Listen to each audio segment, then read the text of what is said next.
Abandon all hope, ye who wish to exit here. The Americans left in Afghanistan, which now number in the thousands. We're not exactly sure how many. Apparently, the State Department has a list of around 10 or 11,000, but there could be more, certainly, that they don't know of.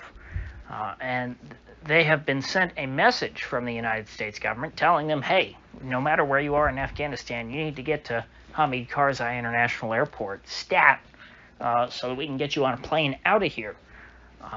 But we have no way of getting you here. You have to try and figure that out on yourself. And we, in all caps, they said that the United States government cannot guarantee your safety, which I think should be obvious at this point. But the fact that the U.S. government itself is telling that to its citizens in Afghanistan is quite frightening. I mean, what if you went over there to be like a school teacher or something,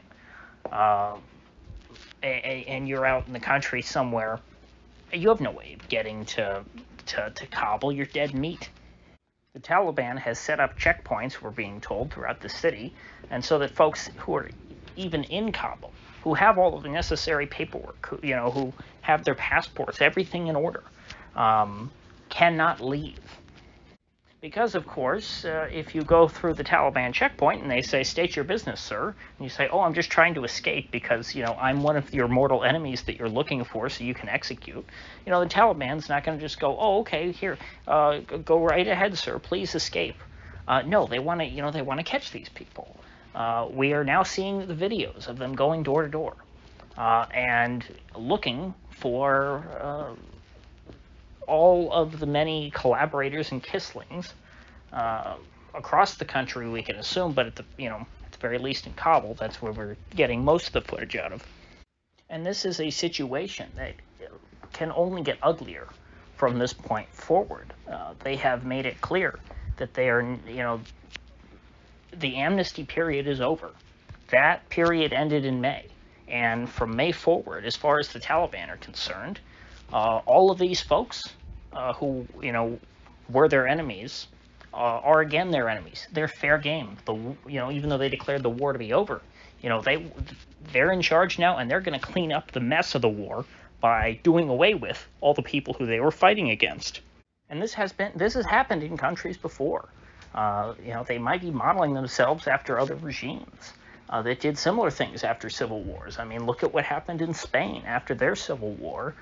Franco rounded up everyone he could who fought on the side of the Republicans and killed them off. They were buried in mass graves. They were, their families were not told what happened to them. They were buried in unmarked graves. We don't know how many of them exactly died. And the purpose of it was clear. It was because they didn't want folks who had who were enemies of the regime. They didn't want a ton of them wandering around society, especially when as the victorious side in the Civil War, that there is a good chunk, maybe half the country at least, who doesn't agree with your rule. And so their very existence is a liability. They are subversives. They're seditious. They're traitors. And so the new regime, if it's going to stabilize the country, is going to need to purge a certain chunk of that group of people so that they are a small enough group to where they no longer pose a serious threat to the stability of the new regime. Now we're starting to see, slight, I guess you'd call them uprisings against the Taliban in a couple of cities, particularly Asadabad and Jalalabad, where they, were raising the now old flag, what was a week ago the current flag of Afghanistan, and tearing down the Taliban flag. This is to be expected in particular towns because the Taliban are from an ethnic group that make up about 42% of the population in Afghanistan, meaning that 58% of the population is not from their ethnic group and probably doesn't like them. And so in all of these, I don't know the exact ethnic breakdown of these two cities, but I would imagine in all of the non-Pashtun towns, you're going to have a lot of opposition to Taliban rule because they don't like being ruled over by people who are essentially foreign occupiers, because the Taliban are foreign to them in the same way that the Soviets or the Americans were, because they speak a different language and they have different rules of going about life. Maybe their culture is, closer, but they're still different. And this explains, or I shouldn't say explains, this is an example of why a different strategy for trying to build a non-Taliban ruled Afghanistan, could have worked, where you just armed local militia groups and told them, hey, fight for your own towns, for your own provinces, fight for your own communities. Don't join this, centralized army ran from Kabul, where you're all packaged like sardines and run through a meat grinder, so that you're all the same, kind of like the U.S. Army, to where you fight for all of Afghanistan, because nobody cared about all of Afghanistan. People care about their own towns. They care about their own communities, their own neighborhoods. That's, they're a much more basic society, and frankly, I admire that aspect. I think that's something that people in America could learn from. But something that we're seeing, I forget the name of the town, but it was in the north, where they've raised the flag of the Northern Alliance once again. A lot of these guys who turned tail and ran and refused to fight the Taliban in any of these battles before, they have deserted the Afghan army, but they are regrouping and took all their equipment so that they could go fight against the Taliban in their own communities. And that's how the Afghan army would have been set up. It would have been, a bunch of local militias, which, by the way, is how the United States military originally worked. That's how it's supposed to work under the Constitution. This big national army was something that was invented by Abraham Lincoln during the Civil War. And the reason it had to be done that way was because during the Civil War, Abraham Lincoln was trying to go reconquer the South. And so you needed an invasion force, which is very different than, defensive militias. Militias that are set up in towns exist to defend those towns from outside invaders. Whereas a standing army exists for the purposes of imperialism. That's, traditionally just how it's always worked. And that's why, if you want to defend and hold a territory, a loosely organized ring of local militias, all fighting for their own territories, is far more effective. Now, getting back to the topic of Americans in Afghanistan, and of course the translators and other collaborators, as of right now, they're screwed, and we are getting no signs that there's going to be any relief for these people anytime soon.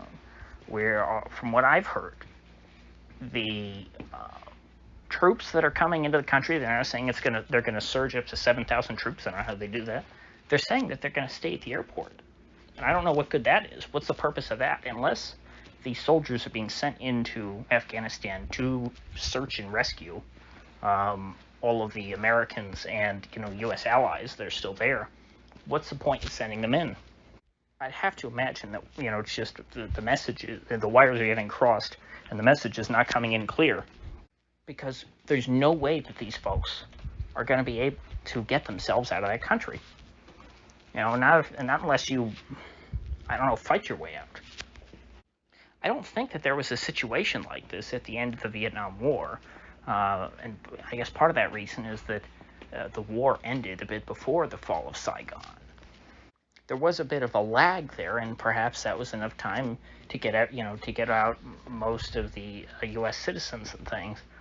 But because I don't remember ever reading about it, and of course I wasn't alive back then, but I don't remember ever hearing about thousands of Americans being trapped in Vietnam when the communists took over. I mean, this is really a very unique situation. What it reminds me of more is decolonization in Africa, where these European powers all of a sudden pulled out overnight and left their citizens to be ravaged and lynched by the natives.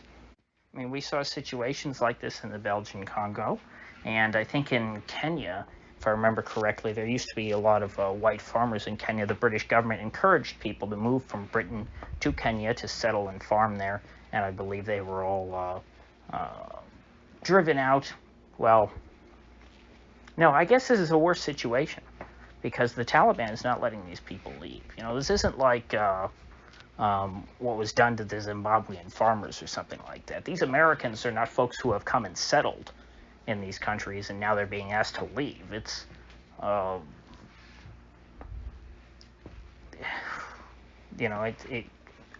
they being held prisoner? Is that the right term? Or are they just going to be hunted down? I don't know. But this is a question that we should not be asking ourselves.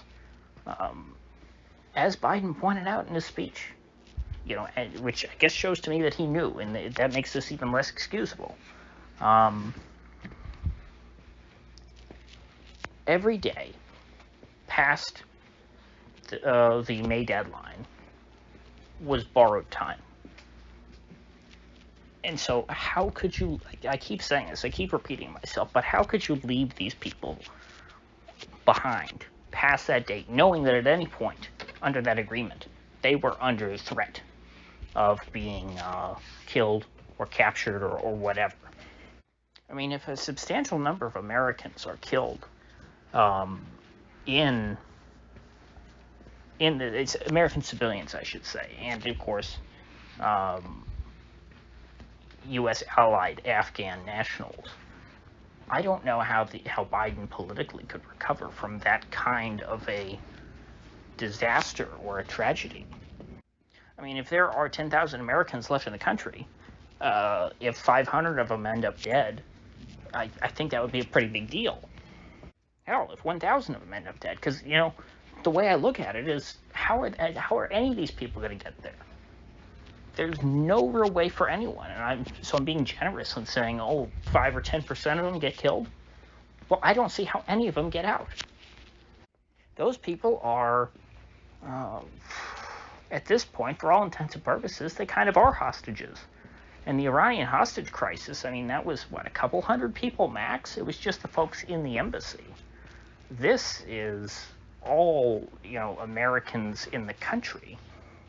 And Americans, they don't really care a whole lot about Afghan civilians. There have been an incredible number of Afghan civilians, innocent people who have been killed or maimed in this war, and that has not fazed the American public one bit. But when if they start seeing American bodies turning up as a result of this botched withdrawal, that's going to be a big problem for Joe Biden. I mean, serious enough to where warranting resignation type of stuff. And I don't ever think that presidents would do that sort of thing, but if it gets that bad, if it comes to that, this really could be, I think, seriously the end of his presidency. Because I just, as the days go on now, it's sinking in how much worse this really is than I think it gets worse every day as I learn more about what's going on. And I'm blown away. Remember, this whole war was started because 3,000 Americans were killed on 9/11, or around 3,000, in that range. There are 10,000, we're told, Americans stuck in Afghanistan with no way to get out.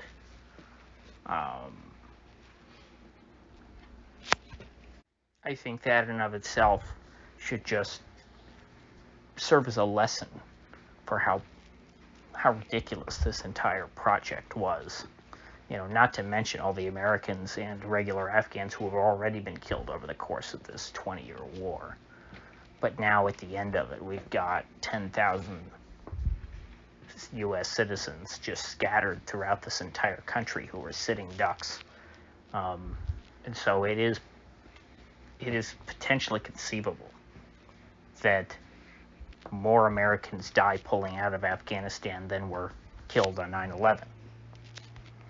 I'm not hearing very many people talk about that possibility. Maybe there's a reason for that. Maybe there's something I'm missing, but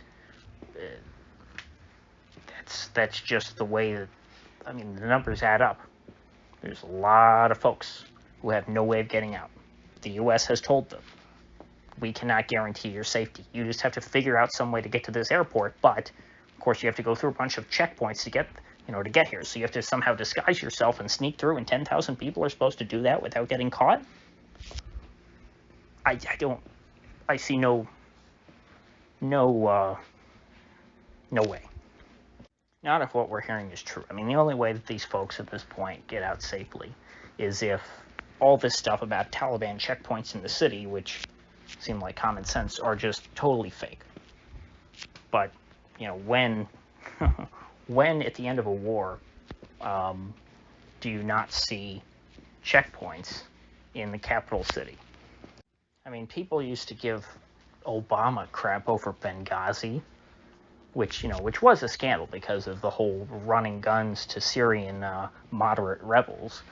Unfortunately, the Republicans botched that investigation and decided not to talk about that part and just talk about, what is it? 6 Americans died or something like that. Well, how about 1,000? How about a few hundred?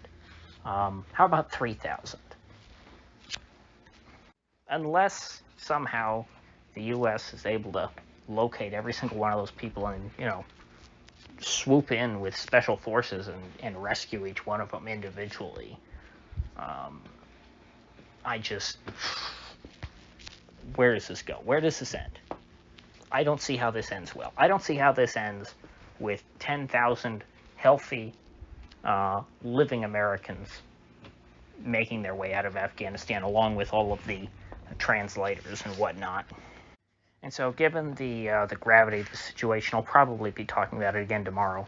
But hopefully there won't be any bad news by then, and I can skip it and maybe talk about something else. So with that said, I'll see you folks back here tomorrow.